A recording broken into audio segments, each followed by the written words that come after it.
Elle sort d'où cette flotte? Là partout. Ah putain, mais je suis où là? Oh! J'ai perdu!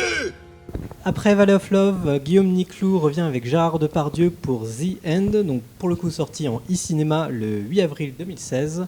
Et je vais tout de suite donner la parole à Mathieu, qui est en fait le seul d'entre nous à l'avoir vu sur un grand écran. Alors Mathieu, qu'as-tu pensé donc de The End? Eh ben moi j'ai adoré. J'ai eu la chance finalement de le voir en plus à la Cinémathèque, donc c'est pas non plus la plus petite salle de Paris. Non, moi j'ai beaucoup aimé. Après c'est un film, effectivement, on parlait de e-cinéma et de sortie VOD. Le film est sorti directement sur les plateformes. Il n'a pas eu de case cinéma en France, en tout cas. La problématique, c'est que c'est un film assez étrange. C'est pas un film du tout grand public, donc il faut voir quel public justement il va aller chercher en étant en liberté comme ça sur les plateformes vidéo. C'est l'histoire de Gérard Depardieu qui incarne un chasseur qui se lève le matin, qui prend son fusil et qui part en forêt. On comprend qu'il est peut-être un peu seul dans sa vie et donc il va déambuler dans la forêt en première partie pour vraiment chasser. Enfin, on sent qu'il n'est pas non plus hyper motivé. Puis il va finalement progressivement se perdre en forêt. Et avec lui, on va se perdre. On va passer plusieurs jours dans la forêt à se chercher un peu. Et c'est vraiment une espèce de déambulation, de promenade un peu lyrique, un peu étrange. Moi, ça m'a fait vachement penser à Jerry de Gus Van Sant. C'est ce type de film où il faut se laisser immerger dans l'atmosphère, il faut se laisser aller. Il y a des choses qui arrivent qui sont totalement incompréhensibles, on ne sait pas pourquoi, enfin, voilà, mais ça se vit.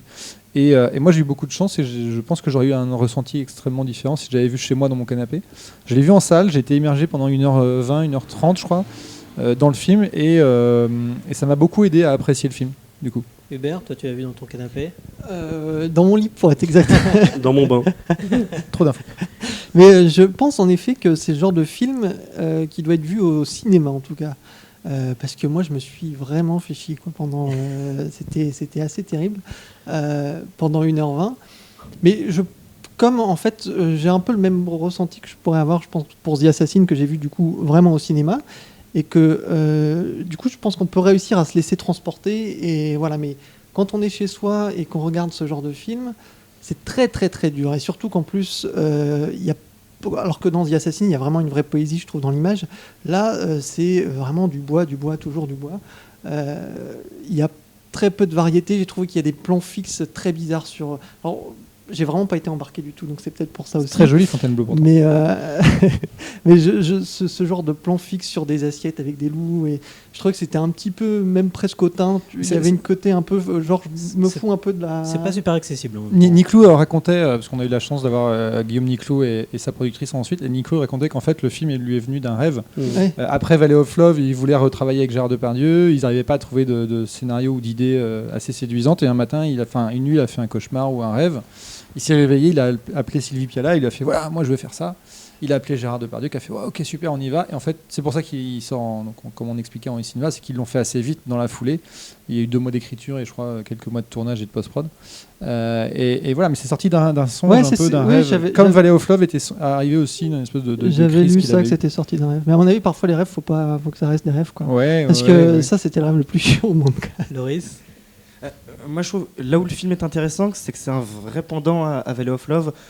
Tout Exactement. simplement, on remplace le désert par la forêt, et il y a tout ce côté un peu fantastique, surnaturel qui surgit.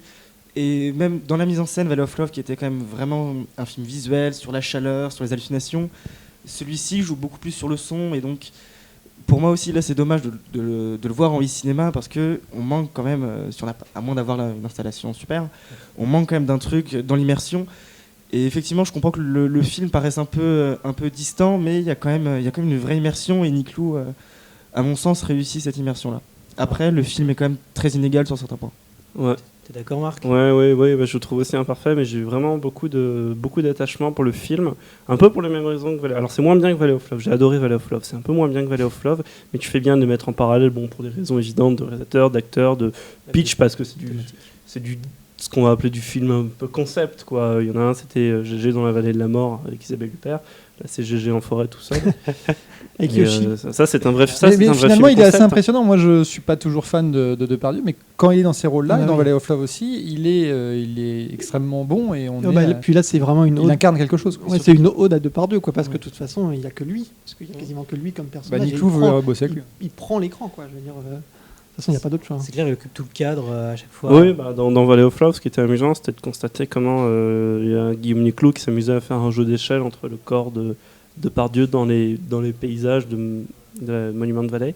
Et il y a quand même des moments assez impressionnants où il arrivait quand même à boucher le cadre, quoi. Et c'est assez et là aussi, il t'en fait une stature. Genre, t'as la première scène où t'as juste Depardieu qui se lève, il a son réveil qui sonne, il essaie de se lever, la scène dure, je sais pas, 5 minutes. Et il te filme un truc exceptionnel, juste sur Gérard Depardieu qui se lève, et t'as une sorte d'ambiance qui est déjà là. Le personnage est une ambiance, déjà. Bon, il n'y a pas beaucoup d'acteurs qui pourraient prétendre à ça. C'est aussi... faut savoir le filmer aussi. Il faut savoir le filmer. C'est aussi la limite du film, certainement. C'est-à-dire que tu prends le même film, tu le mets avec un autre acteur, ça ne marche pas. C'est une limite. Bon, je l'accepte, c'est pas grave. Depardieu, ça me convient très bien. Mais moi, ça me fait plaisir qu'on puisse avoir comme ça des acteurs qui savent, des réalisateurs qui savent complètement exploiter un acteur, non pas parce que c'est un acteur connu, c'est une star, ou même parce qu'il joue bien, etc., mais parce que c'est quelque chose, tu vois. Et ça manque cruellement, des acteurs qui sont quelque chose comme ça à l'image. Tu les filmes, bon, en l'occurrence, il sait le filmer, tu vois, c'est ce qu'on disait. Il y en a plein d'autres qui n'arrivent pas à filmer Depardieu. Moi, je trouve qu'il n'est pas si bien exploité que ça, le personnage de Depardieu, et même sur l'ambiance, justement, que moi je le trouve un peu... Enfin, c'est pas vraiment le mot, parce que je suis sûr que c'est pas son intention non plus au réalisateur de faire passer ça, mais il y a une notion un peu hautaine, moi je trouve, du traitement du personnage de Depardieu, alors que par exemple dans un film comme Mammouth, je trouve que là, vraiment, ça pourrait être le même genre de personnage, mais il n'y a pas du tout de hauteur prise avec le personnage, alors que je trouve qu'il y a une hauteur prise dans The End.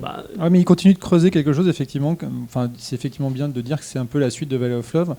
Et il continue de creuser le truc et il ressent vachement sur Depardieu. Et c'est vrai que si on n'aime pas l'acteur, il ne faut pas voir le film.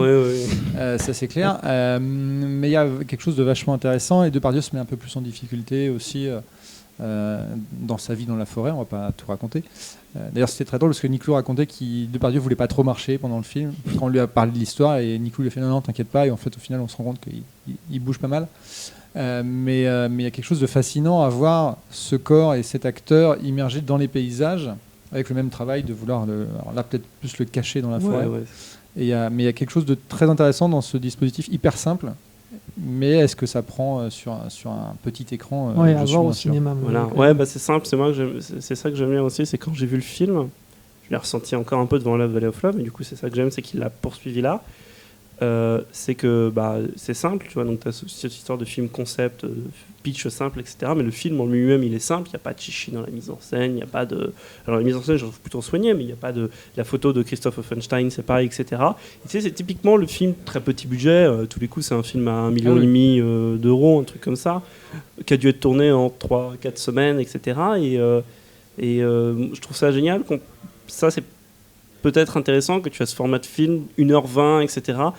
Ça, c'est peut-être le côté qui se prête bien à Internet. C'est une sorte de série B alternative, courte, film simple.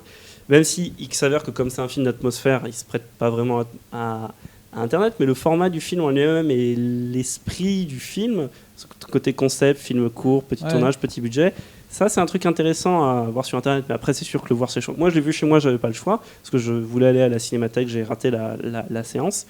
Et j'ai quand même ressenti un truc, mais c'est clair que tu ne le ressens pas de la même manière quand tu es en salle. Qu'est-ce qui t'aurait manqué, Hubert, pour mieux l'apprécier? C'est juste le film ou c'est les conditions? Non, je pense la poésie en même temps dont je suis certain dégagée par le film, mais j'ai pas réussi à être touché par ça parce que vraiment le fait de le voir comme ça, c'est en plus pour moi vraiment consommer un film sur l'ordinateur, sur Internet, on en revient au débat au e-cinéma, c'est vraiment pour moi du fast-food un peu, c'est-à-dire qu'on en mange, mais il y a ce côté-là, donc on fait pas vraiment attention, on va regarder ça, et puis si on n'est pas pris direct, on laisse pas vraiment de chance au film, peut-être ce que j'ai pas fait, quoi. Voilà, faut noter la musique d'Éric de Marsan, parce que tout à l'heure tu parlais de travail sur le son et tout, bon là il y a en l'occurrence la musique, parfois la musique c'est du son même, bien sûr, en l'occurrence c'est ça qui est marrant. Et et là encore une fois il prend un peu le contre-pied de Valley of Love où on avait le Unanswered Question de Charles Ives, c'est le truc assez mélodieux, assez mystérieux, mais là c'est plus minimaliste. Et en plus un peu austère. Et c'est austère. C'est pour ça qu'après le rapprochement avec Mammouth, c'est vraiment le contre-pied où Caravane de l'épine, c'est quand même vraiment l'amour pour les personnages. Alors que là vraiment Niclou c'est un objet beaucoup plus sec effectivement un peu plus antipathique. Ouais. Voilà, donc The End de Guillaume Niclou, donc sorti en e-cinéma le 8 avril 2016. J'espère qu'on vous aura donné envie de le découvrir le plus rapidement possible, donc soit sur votre téléviseur, votre tablette ou votre écran de téléphone. Votre montre. Je suis dans la forêt, je me suis perdu. J'arrête pas de mentir. Même mon chien, je l'ai menti. Je sais bien que c'est impossible de mourir dans une forêt.